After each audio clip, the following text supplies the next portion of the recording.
All right, I'm interested in what you're doing here at the University of British Columbia. And what was your name? Absolutely. My name is Joe Thurston, and I am the captain of UBC Formula Electric.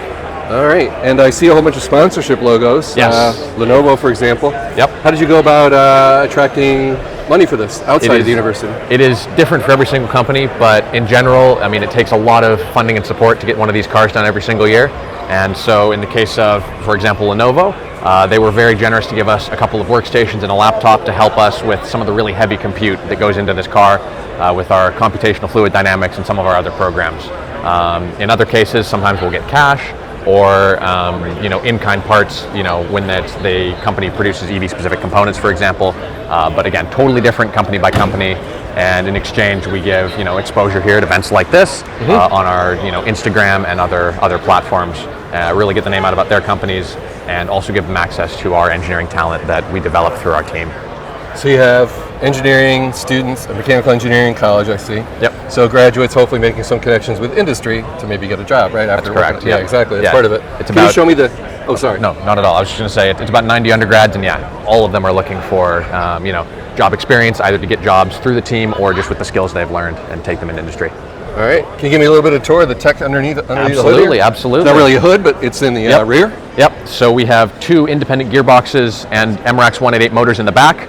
So this one is rear-wheel drive. So here's the gearboxes. Yep. So those are single-stage planetary gearboxes. This part here is the motor, and then gearbox on the outboard side there.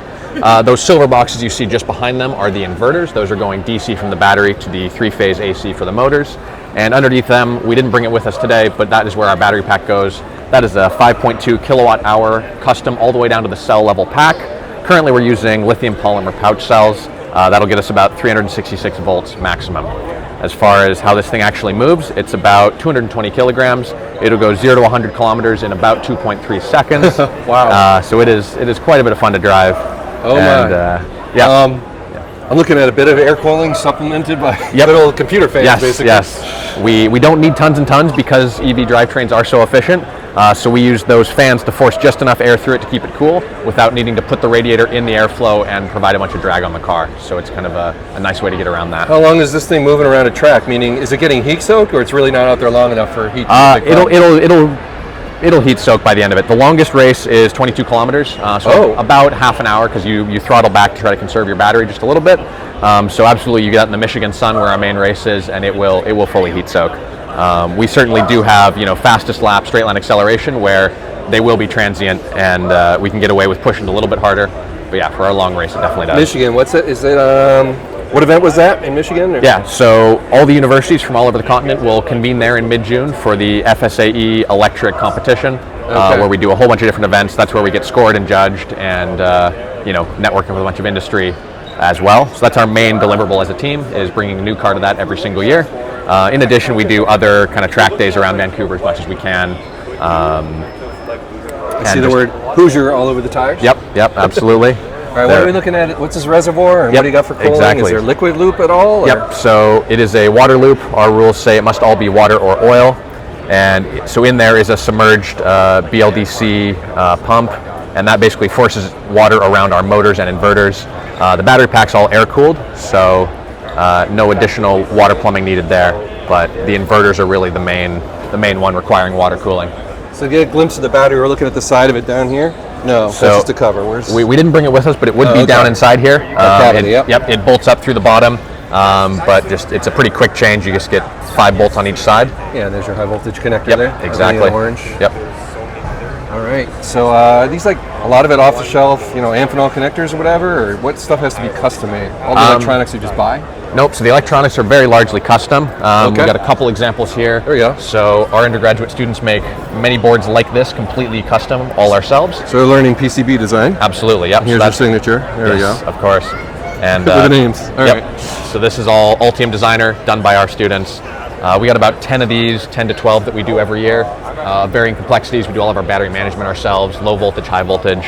And this year, one of our big projects is a 500 watt DC-DC converter. We're going to do all those power electronics ourselves. So lots of fun electronics coming.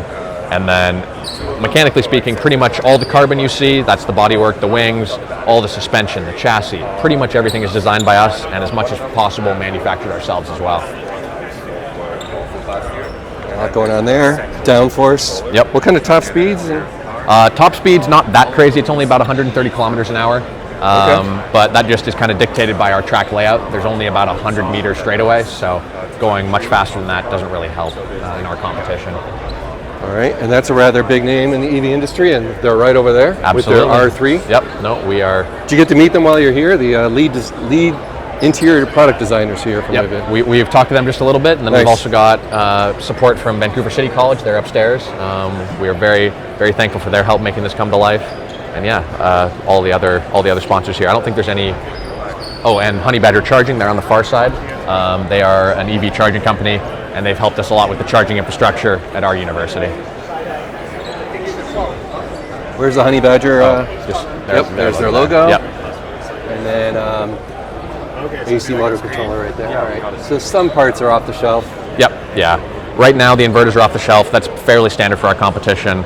We're hoping, it'll probably be 3 years yet before we can do those custom ourselves. But that is the hope, is to ultimately trend towards 100% custom. All right. Well, thank you so much for your time. It was really fun meeting you. Absolutely. Appreciate it. Yeah. Great to talk with you. Thank you.